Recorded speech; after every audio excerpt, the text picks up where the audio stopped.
Letting go is a necessary part of life. And in fact, it's a part of the energetic rhythm cycle, but it's certainly not always easy. When you hold on to things, you don't allow space for the new, the fresh, and the vital to enter. So it takes wisdom to know when to let go and just what to let go of, and then courage to actually do so.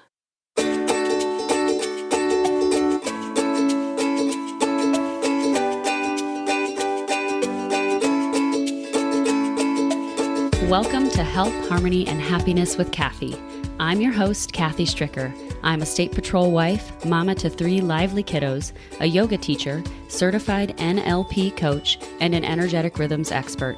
As an energetic rhythms coach, I help action-taking women use their body's rhythms and the moon's cycle to optimize productivity and avoid burnout without letting their desire to remain in control alter their focus.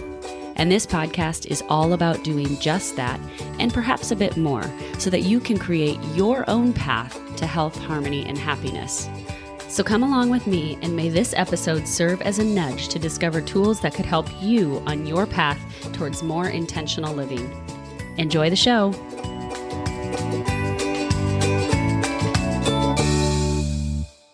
Hey friends, welcome to episode 43 of Health, Harmony, and Happiness with Kathy. Hey, before we get too far into this episode, I want to give you a little bit of background about it.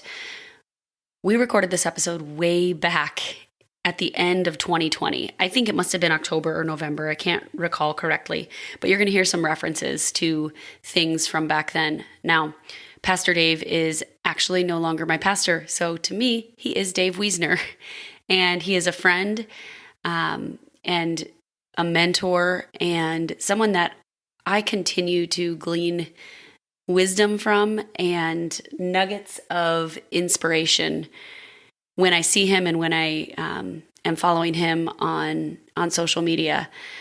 So I'm so excited for you guys to get to experience this episode because it's perfect timing for right now in life as we are entering into or towards the fall season. And the week that this is going to be released is actually the end of a lunar cycle. So it's all about letting go. It's all about surrendering. And it's truly beautiful. And I've enjoyed so much getting to re-listen to it and revisit some of the concepts and ideas that Dave and I talked about. But for those of you who may be listening who know Dave and maybe have some questions about timing of all of this, it was recorded 2 years ago. So think back 2 years and imagine how far we've come since then. Enjoy the show. I am talking today with Dave Weesner, who happens to be at this moment my pastor. And I've gotten to know him over the past 4 or 5 years. I don't know. Almost 5, yeah. Almost 5 years. And it's just been a real joy and light in my life. And quite honestly, he has prompted me to dig deeper into my own spiritual faith, which I love. And it's totally inspired me to do some things that I've probably wouldn't have considered or maybe would have just put on the back burner and tried to wait longer until just the right time. Which there never really is, right? Well, thanks. So, that's really kind, but I don't. So yes, he doesn't know this probably, but he's encouraged me in my faith journey and has played a role in that, and I'm very appreciative of that. So I have actually invited Dave on today to talk a little bit about letting go and the process of letting go and surrender. But before we do, I kind of want you, Dave, to give an introduction of yourself, just a brief intro of who you are, what you do, and anything else you'd like the listeners to know about. Okay. Hi, everybody. I'm David, and I am the pastor at Knoxville United Methodist Church right now, but I'm way more than that. And Kathy, I think you know that. I'm a philosopher. I'm a theologian. I'm a former cattle feedlot operator. I have a degree in animal science. I love animals. I love children and people. And I just love how people and things connect to each other.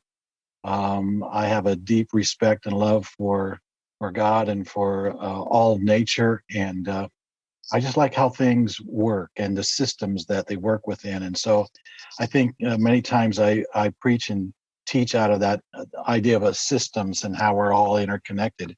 My one sermon that I joke about, but it's really true, is "Can God be trusted?" And that's my one sermon, and I've preached that for 35 years. And I think that's an interesting topic, and it's eschatological. There you go. There's a big word for us. What does that even mean? I don't even know what that means. Eschatology means dealing with end times or end things. So the ultimate of all things. Yeah.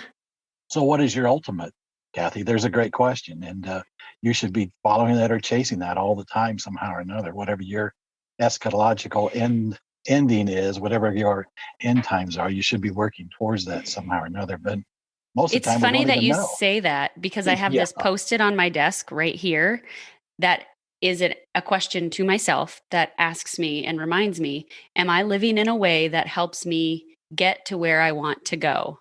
yeah. There you go. And Yeah, that's the same thing. That's exactly what you're saying right yeah. there Right. is how am I living and how does that in my mind how does that reflect God in my life and Yeah, yeah. sharing my light and Yeah. I don't know.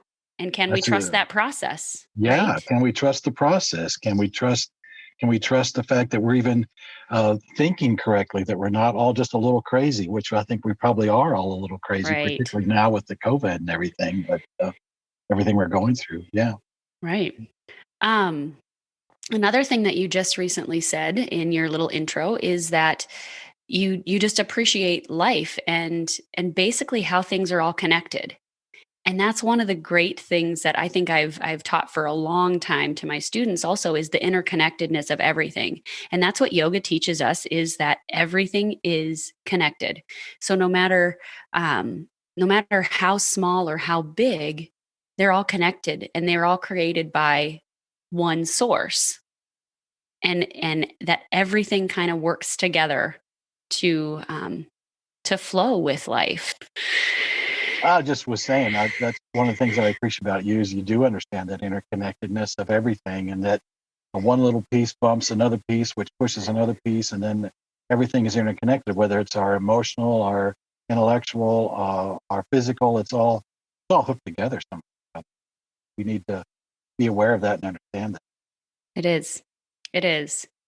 All right. So today we're talking specifically about surrender and letting go. And kind of the reason that I bring this up and I think of this is because it's kind of a key element in what I teach students and in learning to live and adopt a lifestyle that cultivates health, harmony, and happiness. Um, if we hold on so tightly to things that maybe are no longer serving us, then it only creates more pain and suffering in our lives, right? Right. This is a hard concept and idea to master, definitely. And I don't know that it's actually one that you master until you are towards the end of life. That most people, I would say, in my opinion, because it's hard. It just takes practice. It takes practice to surrender and to go with the flow. But it's one that, with intentionality, can become easier. Would you agree? I would, and if I'd even go a little further, Kathy, and say I'm a little bit suspect of someone who says they have it all figured out and they've mastered this. I always want to take a step back and like, oh, really? So I think we're all pilgrims on the journey. We're all learners in the process, and we can share with each other and help each other grow by saying, "Oh, how did that work for you when you did this?" and that sort of thing. So yeah, It's I about being in community and sharing those experiences too. yeah, I do think that, and I hope that someday as I grow more mature, that I will become that fully actualized person, and for me, it'd be fully in Christ somehow or another, or perfected in that. For somebody else, it might be something different. When you talk about letting go, one of the things that I have learned, and there's a lot of religious focus on letting go, whether you're any of the major world religions. most of the world religions focus on just letting go and emptying yourself, and you end up as an empty vessel. Um, Christianity, for me particularly, is yes, the letting go, but then not stopping there. I have to then refill with what we would call the Holy Spirit, and so fill my heart, fill my soul with goodness, joy, mercy, grace, hope, and we live in a world right now which wants to fill you up with all kinds of bad things, and if you empty yourself and don't fill yourself back up with some of that really, really good stuff, you will end up taking on some of that bad stuff that's out there rolling around, and that will be you'll be worse off than you were to begin with. So that's kind of a piece I think about too, about letting go. So both with letting go, you also have to be willing to take in, but be very careful about what you take in to replace what you're letting go. It's such a good point. When you said this, realized that I teach this a lot to my students as well um, in filling themselves with light. Right. So we are Yes. getting rid of kind of the dark elements. And Yes. sometimes it's a good visual for people to use is that some of those elements of yourself or those characteristics that we know that we want to work on, maybe they're shadow qualities. Yes. How do we let go of those, but let in the light, the joy, the happiness that to fill those spaces so that we can shine brighter in the world? Yeah, absolutely. And as we've talked, and we talked a little bit before the interview, but it seems to me that there's, at least I can identify two types of letting go in my life, and maybe you as well. There's this internal letting go of my stuff, and then there's a letting go of all the stuff that other people seem to place on us on a regular basis. And how do we let go? Letting go of those two things can be really different or really similar. And so, what are those things that other people are placing on us that we just don't need that? And we need to let go of that. And what are the things that I place on myself that I really don't need that? Why am I carrying that along? And so I have some stories and some ideas about those that might be helpful for us too. So Yeah, let's do that. What do those look like? So what do some of the things that others put on us that we need to let go of or that we could consider letting go of? What are some of those things oh my or gosh, examples? yeah, especially in a systems thinking. Other people's anxiety, when we take that on, their anxiety becomes our anxiety, and then we carry that around trying to fix that. We become codependent then, to use that term, and then that just pulls us into a whole other arena, and may take us away from the very place that we want to go. I'm reminded of Edwin Friedman and his fables, particularly his most famous one, and you can find that in a little book that he wrote called The Fables of Edwin Friedman, Freedman. And he has this fable of the the person that's walking across a bridge to the rest of their life. I think I've shared this with you before. The basis of it, it's so powerful, and I just keep bringing this back to myself all the time.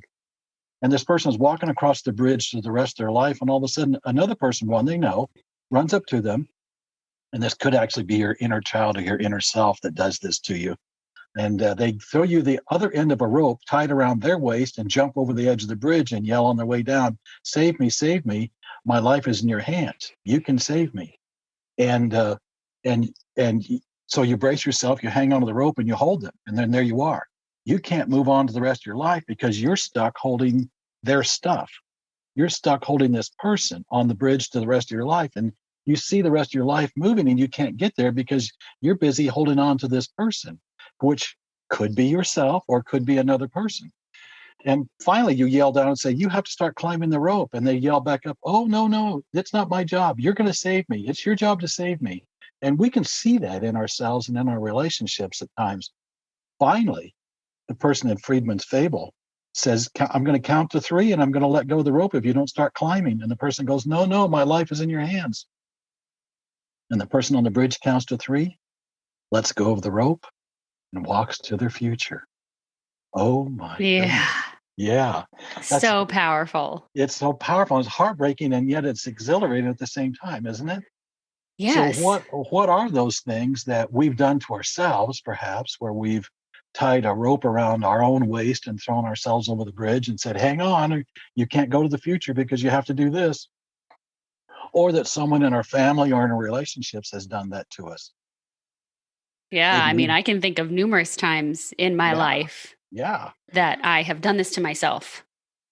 Maybe you've been in a civic group or something and they need a secretary and they look at you and they say, won't you be our secretary? And you come home from the meeting and say, I don't know why I did that. Well, there Maybe you you're go. asked to be on the preschool board Oh, and stop it, your stop husband says, no, I'm joking. it. That's right. That's exactly right. So there's Wait a one. second. Let's just get this clear. I like the preschool and I'm going to be on the preschool board. Love you for that. So there's one story. Another one is one that I've kind of developed myself, and it is that you're on your journey in your life, and as you journey with other people. So Kathy, you and I are on this journey together. You know, we're walking along in our journey, and ultimately, we're going to run into roadblocks. Everybody does. COVID is going to be a roadblock, for Hmm. instance, or a business change will be a roadblock, or a change in our health position will be a roadblock, and it's been my experience that if we're willing to look around, there's always an instrument that allows us to get around, through, or over that roadblock lying beside the side of the road. And we have to be willing to look for that instrument and then use it. Now, here's the interesting part. My experience is with myself and others, once we get through that roadblock, we want to carry that instrument with us the rest of our lives, thinking that we'll need it again. Yeah, you just Not talked about this, didn't you? Yeah, yeah. Not being willing to trust that whatever the next roadblock is, we'll have an instrument by it that'll allow us to get through it too. Can we trust the process enough, or the journey enough, or the most powerful one, the God in our life, our higher power? Can we trust that there will be that next instrument? So then, we don't have to walk along our journey being encumbered with all this stuff that we've carried all these years because we used it once and it worked, and it'll probably work again. So I don't care whether it's civic groups or churches or personal families or whatever. Think of all this baggage we carry along that if we just trusted tomorrow, we wouldn't have to carry that stuff at all. Yeah, Now, how do so totally. and when we carry it, we don't leave it for the next people that come along. We Yes. take it. And that's the point that I also loved from that scenario is that you're not helping others by Yeah, holding on to it and by right, holding on to things that um, it's almost as though you have this fear that you can't let go of right. because it's helped you in the past, Yeah, but it yeah, may not be serving you anymore. yeah. So you're going to ask me, and I know, what's that really look like? Put it in real terms. What does that look like when you let go of something? And I've been kind of thinking about that too. Actually, I've spent a lifetime thinking about that. But I would say when I go onto a vacation time, or when I take a respite time, um, I usually come back renewed and with some new resolve. I probably let go of some things. That's kind of your job when you do that. You get away, you gain perspective. You think about, why am I carrying this? I don't need to carry this. And you lay it down and let go of some of those things. Or you let go of that rope and you walk on to your future. So when you come back, you're ready to go. So I will say this: when I see persons that have bought a new car, sometimes you might think, well, why are they buying a new car? You might also think they've made a change. They've let go of something to get something new. You might say, my best friend just got her hair cut and she got a whole new do and got her hair completely different than she's ever had it before. You might just think it's about getting her hair cut, but it's not. Oh, no, no, no. She's let go. She's just let go of a whole lot of stuff. And you could ask her, you could walk over and ask your friend and say, hey, what did you just let go of? I mean, I see your new haircut, and that's so cool, but what else is going on in your life right now? And she'll just erupt because she wants to share all this new. Am I making sense? Absolutely. Absolutely. Oh I did wow. that when yep, I just did that. Cut my hair off in the spring or the summer or sometime. And I'm kind of thinking I'm ready to grow it back out again, which is Well, there interesting, right? I there you mean, it's an go. interesting concept. And I've told people that and they just kind of look at me like I'm crazy. And I'm like, oh no, no, no. Like that's what's going on in my life now. Now I'm ready to grow back again. And I'm ready Yeah, to grow into something new. So yeah, it makes yeah. perfect sense. It Yeah. makes perfect sense. I've got a pair of shoes that I need to replace. They actually have a hole in them, and I keep wearing them. And what my wife says, "Why don't you replace those shoes?" But I know it means something, that it'll be a change. And I know that when I do actually get that different pair of shoes, you can know. You won't have to ask me or anything. You say, "Oh, he's got new shoes on," uh, but I will have made a change in some things and let go of some things. And so, So yeah. interesting because I need new shoes as well. And I have Oh, 2 pairs in my Amazon shopping cart right now, and they're just sitting you. there, So just what is it waiting.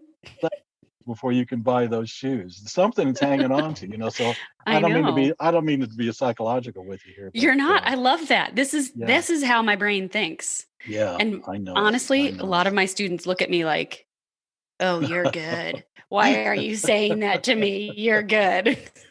Well, it's because it's universal, isn't it? These Yeah, things are universal. We it all feel it. absolutely is. We all deal with it all the time, and I struggle to let go. Oh my goodness, this is painful. That's the other thing I want to say. Letting go is really freedom, and it's really cool when you do it. You get this big adrenaline jump, and it's so awesome. But it's also painful. And if you think letting go won't be painful, you've just let go of the rope, and you don't know what happened to that person on the other end. And so, even as you walk to your future, it's a little bittersweet because you're letting go of some memories. You may be letting go of a relationship that you had. You maybe have to let go of a person that maybe has died, and you just haven't let go of them yet somehow or another. There's all this stuff that we're complicated people, but it, it, it letting go is a painful thing. It Change doesn't come is. easy for us. Right. And learning that it is a process, and learning the process of letting go and surrender um, is also that we can like tune into that inner guidance, tune into the higher being and go with the flow of life. And Yeah, that's what I think we also learn out of this, is that it teaches us to align with that highest good and flow instead of going against things. Here's an interesting metaphor, I guess, that I've recently in the past few weeks been thinking about. Why do some leaves on the trees just hold on and hold on and hold on and hold on, and they don't let go? I mean, we have brown leaves on our trees at home, and they're not letting go. And I just think that's interesting, metaphorically speaking, when you consider people and how sometimes we can be like that too. We can be like those trees that don't ever want to let go yeah, they hold of the tight. leaves Hmm. and just Hmm. holding on tight. I honestly don't know what that does to trees or why they do that, but it makes me wonder if there is something like, how does it impact them? Do you know? Well, if you're a red oak, you always hold on to your trees or on to your leaves.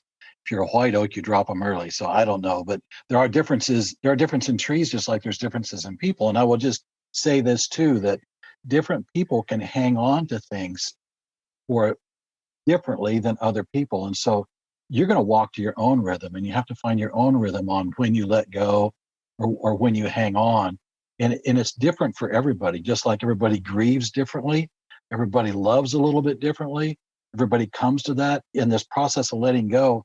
As much as we want to codify it and say, this is how you do it, step one, step two, step three, it doesn't always go that way. And you as a yoga instructor, I know that you said before, I've just picked up a little bits here and there, that there are people that are ready for this particular step, but they really struggle with this other step over here, which you'd see as more elementary perhaps, but they jump to this and they're good at that. But so everybody's different. Right. So And mentally, emotionally, they're just at a different place than the person next to them yeah, so potentially. that comes back to are you okay? Yeah, you're okay. It's all right to be a little different. It's okay if you haven't let go of XYZ And the other quite thing yet. to remember is those trees do eventually let go of those old leaves. Absolutely. So it's all in the right season and it's all Hmm. in the right timing for them. About being productive, isn't it? Yeah, it is. That's Yeah, interesting. yeah, yeah, yeah. Okay. So we talked about one type of letting go. Did we talk about both of them? Well, I kind of think I did a little bit. I think you did too. Both those are both you can interchange internal, external, but sometimes I think it's easier to deal with the external than it is the internal. Elaborate on that. Well, maybe it's just easier for me. I don't know, but sometimes I can just make a list of all that stuff that I can make a to-do list of all the things. If I just get this done, then I'll get this done for this person, and that done for that person, and this done for that person. And then I'll kind of have that off of me a little bit, and I'll feel better about that. If I just get to work and get my work done. But some of the deeper things that you're really talking about, and I'm really talking about, are more personal, long-term kinds of things, changes that happen in our lives. And when it comes to that, I use a lot of William Bridges' work on change and transition. And his thoughts here are that there's a change that takes place. Maybe it's a health issue, maybe it's a relationship issue, maybe it's a death in the family. Who knows what it might be? It might be a COVID pandemic. That change happens, and you don't have a choice on it. It's just going to happen to you, around you, with you. But you are going to then transition into that, and that's going to take the time. You may transition slowly. You may transition quickly. Some people will run ahead of the transition and just say, "I'm there already. I've already made it to where I'm going." Other people, they won't leave, just like the leaves on a tree. They'll never fall off. They won't leave where they were. I'm not going to accept COVID no matter what happens, or I'm not going to accept the fact that I'm not in a relationship with this person anymore. I'm just not.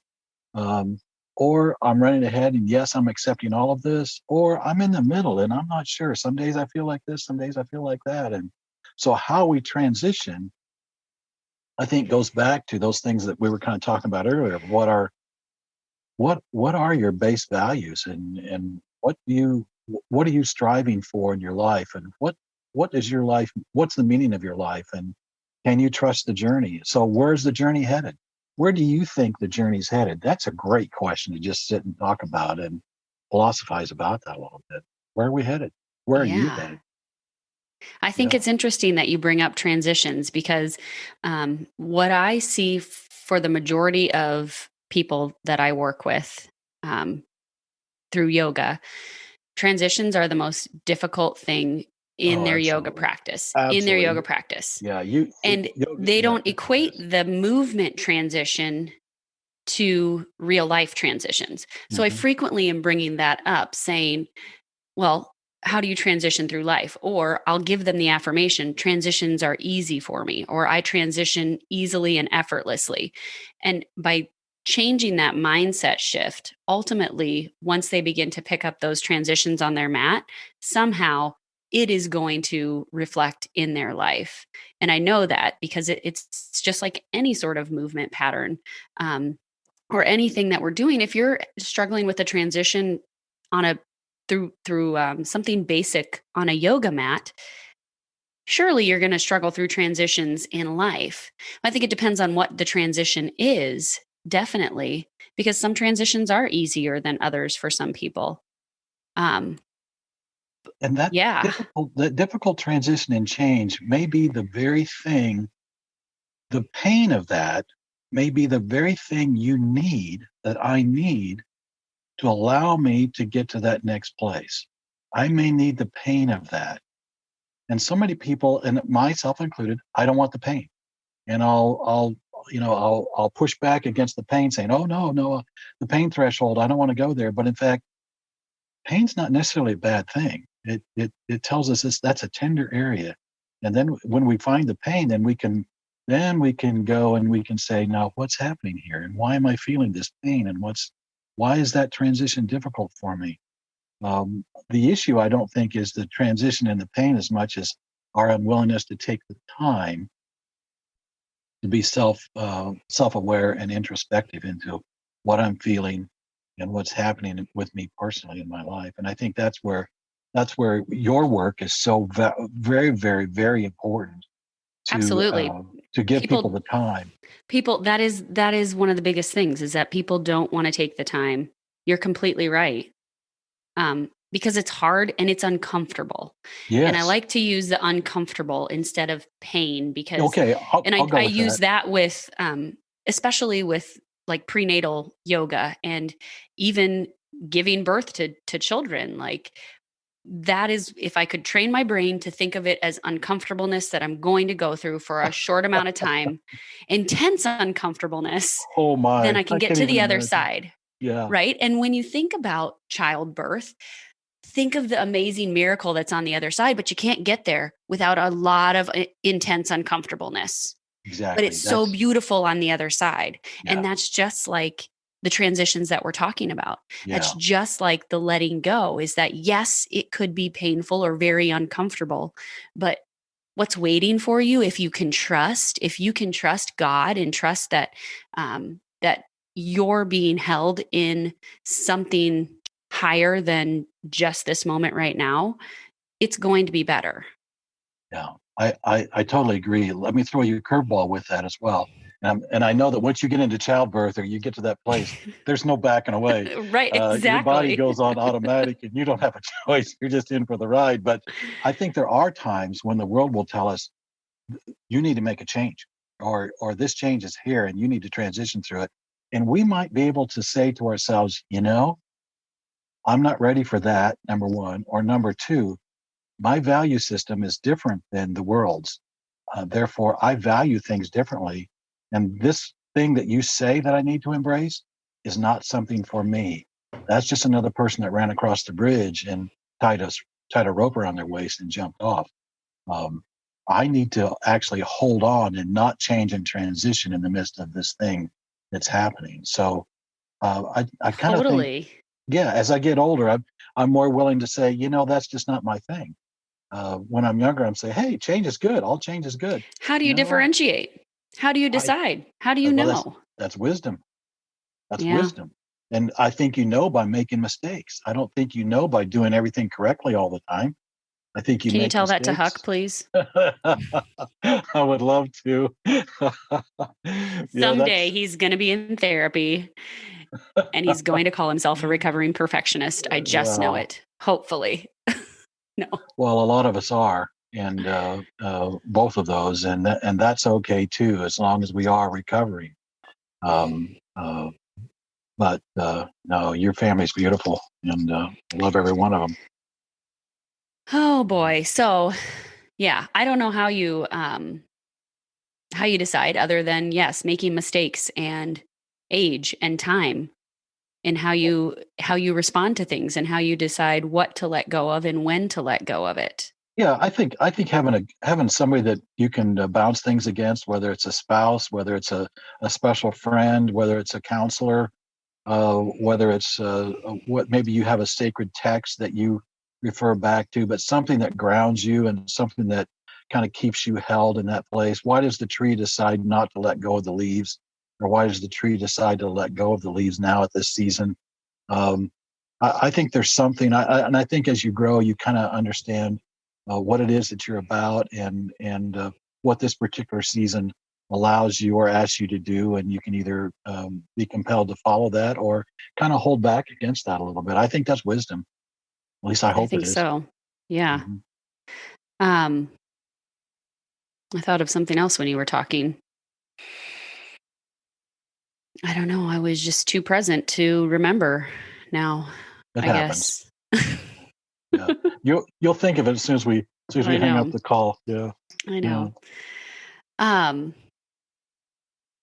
I don't know, but it's definitely just a process of letting go and to learn to be in the moment and to be present so that those things that we could hold on to that may cause us more pain and more uncomfortableness, or we think that we think that they're good for us, but they're actually causing us pain and uncomfortableness, yeah, need to go. Like that's just a process of learning how and when to do that. You're exactly right.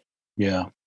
So, from a religious or Christian standpoint, I would simply go on to that too and say that for me, God is the eternal now, who is always in the present moment. And my job is to join God in that present moment and not be in the past too much and not be in the future too much. Although, as the eternal now, God is always in all of the past and always in all of the future, as well as God is in all of the present. And so, as long as you are participating and fully participating in life, you would be in that eternal now somehow or another, but to not be trapped in one place or the other, but to experience all of that It's okay to plan for the future. It's okay to remember the past. We should do both of those. And yet at the same time, we need to be active and not aware of those things that are happening in the present time as well. So yeah, And to remain unattached to the outcome and unattached to I don't that's want to say unattached to the past, but just allowing for whatever needs to happen and whatever God has planned, I guess, to happen and wow. unfold How do you do that, spiritually. Kathy? That is really, really hard. I And know. I know I've spent a lifetime working at that, and I preach about it, I talk about it, I teach about it, and yet the doing part is really difficult to do that. It absolutely is. And that's why I think you have to practice mindfulness techniques. Yeah, You I think have to discipline. practice things that bring you so into the present moment that you're in tune with your highest good, which the light inside of you I consider to be Jesus inside of me and the Holy Spirit, and spending time learning and meditating on that and listening for that guidance. Absolutely. I think our disciplines, our spiritual disciplines, our physical disciplines, our emotional disciplines are really key to that whole process. Yeah, it's being intentional. Yeah, It's yeah, just really all it is. We could go about our day just checking things off the list and moving through life, doing what we supposedly need to do. But until we can stop and be intentional and really get quiet to listen, and it's right, hard to get quiet. It's really hard when your mind is racing with all the right, things that are right, going on in life these days. right. Um, but it is possible, and you've shared with me, when you're fishing, that's one of the best times and ways um that you get in touch with that oneness as well. I So do when I'm standing in a trout stream, and you're just there, and it's just the most amazing peaceful thing. I've experienced the same thing when I've been on bicycles, riding a lot. I've over the years I've ridden a lot of miles on bicycles, and the same kind of thing where you just become one with the whole thing, and you're just moving through that, whether it's yoga, whatever it might be. Um, yeah. mhm. For me, it's that connection with nature is just so powerful for me, and I know it is for a lot of people. But I agree. Likewise, it's just a great reminder that, like we talked about in the beginning, all things are connected, and yeah, yeah. everything from the blade of grass growing to, gosh, the clouds in the sky.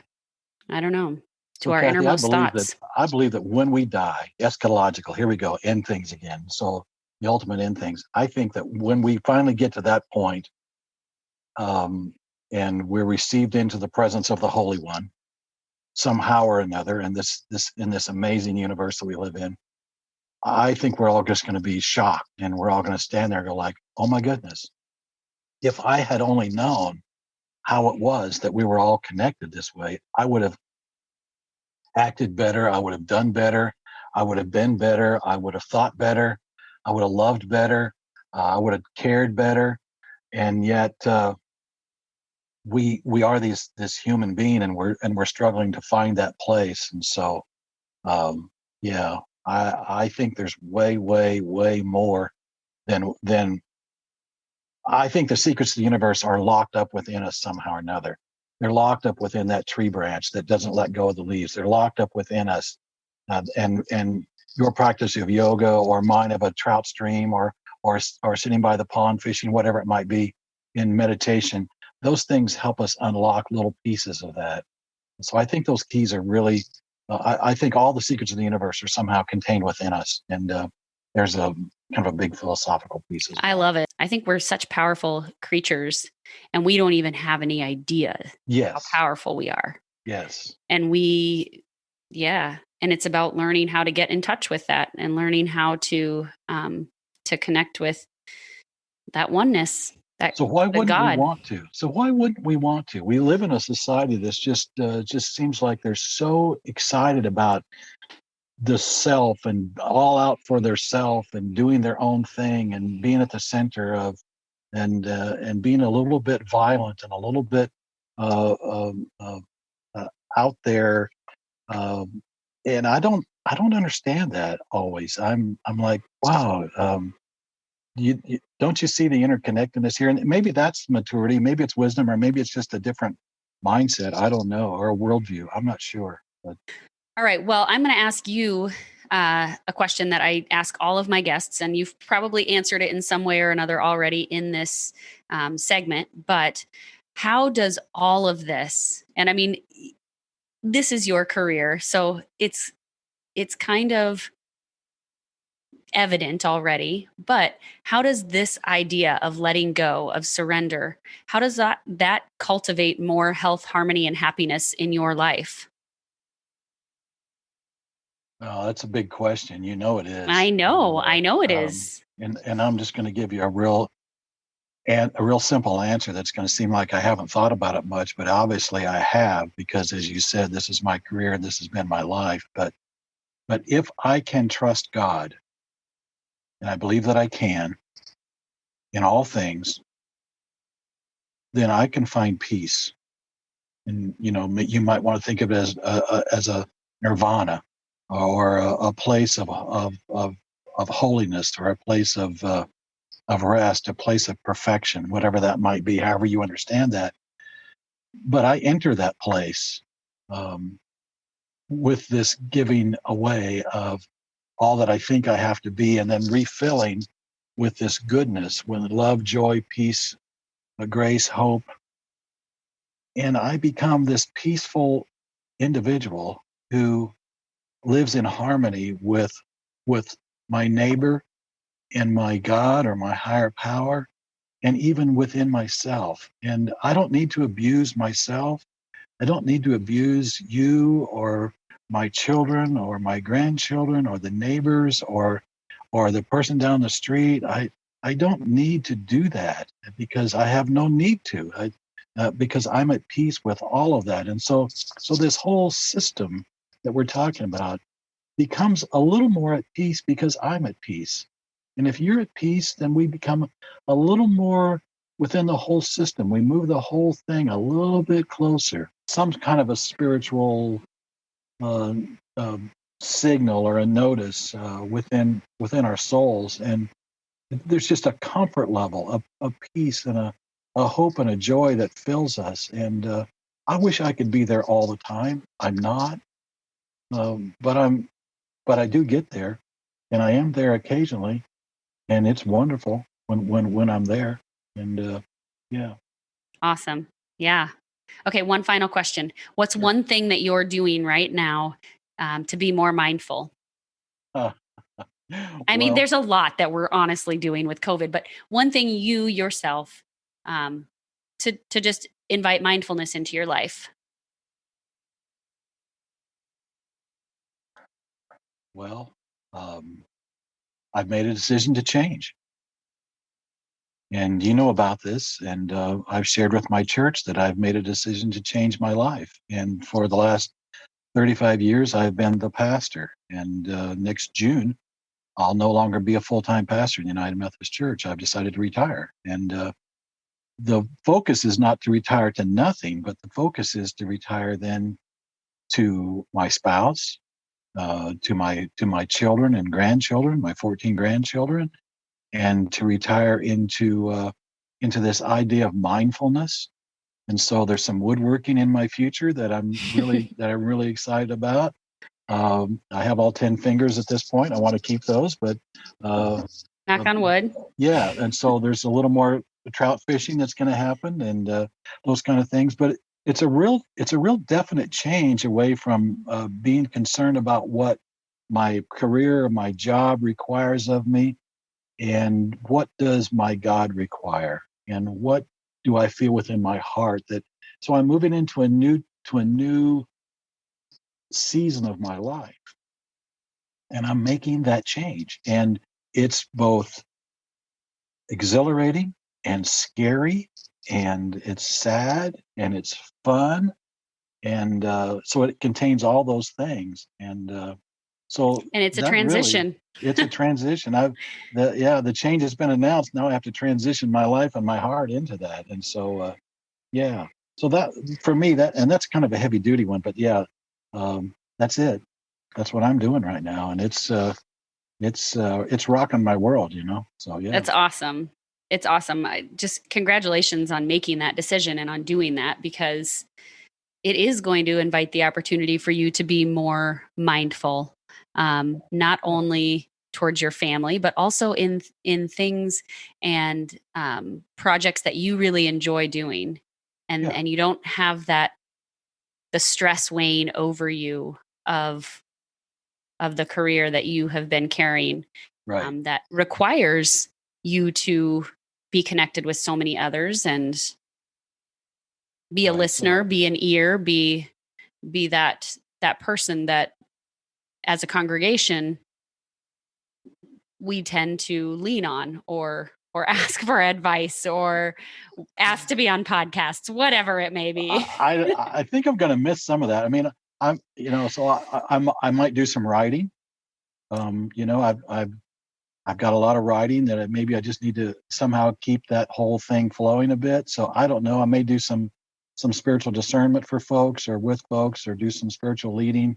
I don't know. But I'm open to where God brings me, and to where I'm going. And so I'm not saying the church has run to me and tied a rope Right. around the waist And and I thrown it over wasn't the saying edge. that either, I'm but not necessarily saying that, although at times that certainly, exactly. whatever career you're in, there's that aspect of that as well. But I am saying, yeah, this new thing is kind of interesting, and I'm excited for what lies ahead. So yeah, Excellent. yeah. Well, thanks so much for taking the time to be on the show today. I really appreciate it. I know we've been talking about this for quite some time, and I'm glad that this is one of my pillar episodes of relaunching, I guess, if you will. So enjoy your afternoon, and yeah, Well, thank you, we'll Kathy. I'm kind of honored sign to be off. on here with you, and I think the world of you, and love your family, and so thank you. I appreciate the time as well. Yeah, absolutely. It's always great to catch up with you. I hope you enjoyed today's episode. Thanks for tuning in. If you like what you hear, help us grow this podcast by sharing it with even just one other person. And it would mean so much to me if you would take a moment of your time to write a review. Your comments and feedback are what help me continue to bring you topics and guests that can help you and others on their journey in creating health, harmony, and happiness.